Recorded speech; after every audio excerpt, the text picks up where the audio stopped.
speaker is also actually from the mainland. He's from Rockland County. He's the superintendent of Orangetown's public schools and the president of the Lower Hudson Council of School Superintendents, Dr. Ken Mitchell.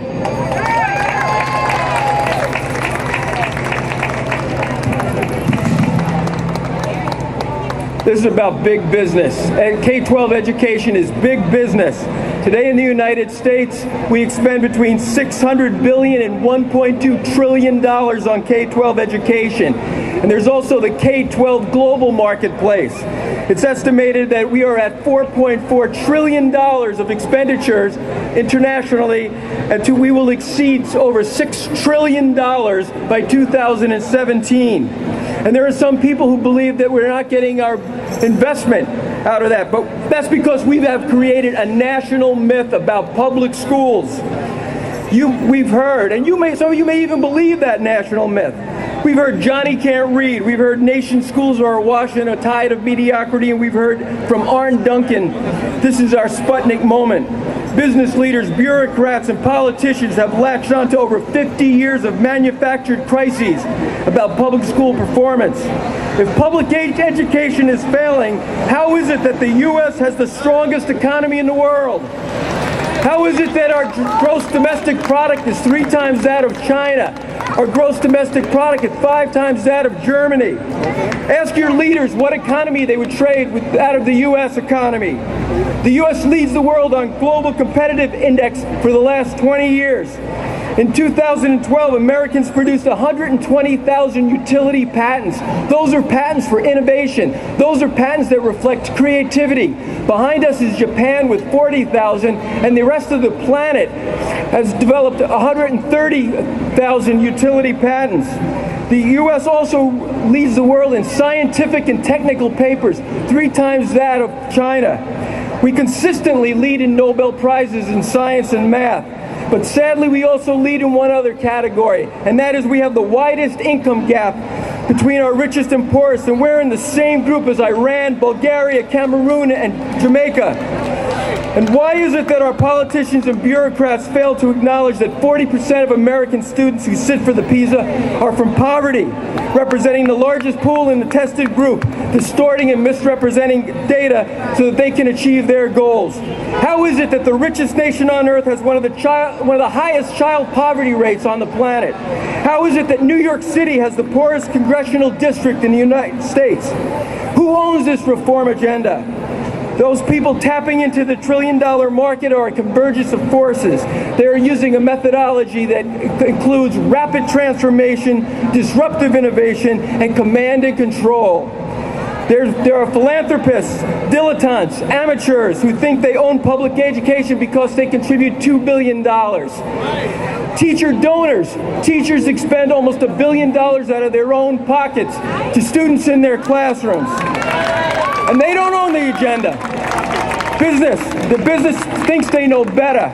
The business thinks that economy of scale, competition, and efficiency, not about the personally transformative work that happens in schools. And there are ideological agendas. Economist Milton Friedman's 1954 paper called for school privatization. Politicians have been influenced by that. And now we have one of the most segregated school systems in the nation. Tax activists today, Grover Norquist, Star of the Beast, talks about defunding public entities, including defunding public schools, and we're seeing a corporatization and privatization of schools, competition charters, and emerging educational apartheid.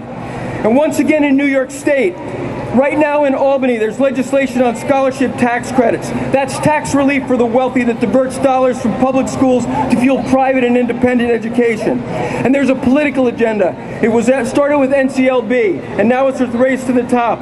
The nation state and educational agenda has been hijacked and distorted by political and business interests under the guise of accountability. It has a narrow focus that over-relies on assessment and student data, limiting a comprehensive curriculum and educational experience. New York State took race to the top bait. It took $696 million for 4 years, only $348 million go to the schools for 4 years. That's $38 per student, and that's about to run out. We did a study in the Lower Hudson Council. 18 districts received $500,000, but we projected that it would cost us $6 million to implement the Race to the Top New York State-driven reforms. How are we paying for this, and what are the trade-offs? In New York State, we have tax caps, we have tax freezes on top of unfunded mandates. We have funding inequities and a slow restoration of aid. In order to implement New York's reforms, billions of dollars are being diverted from the classroom to testing corporations and vendors. We see increased class sizes, narrowing of curriculum, cuts to counselors, social workers, psychologists. What's their return on investment?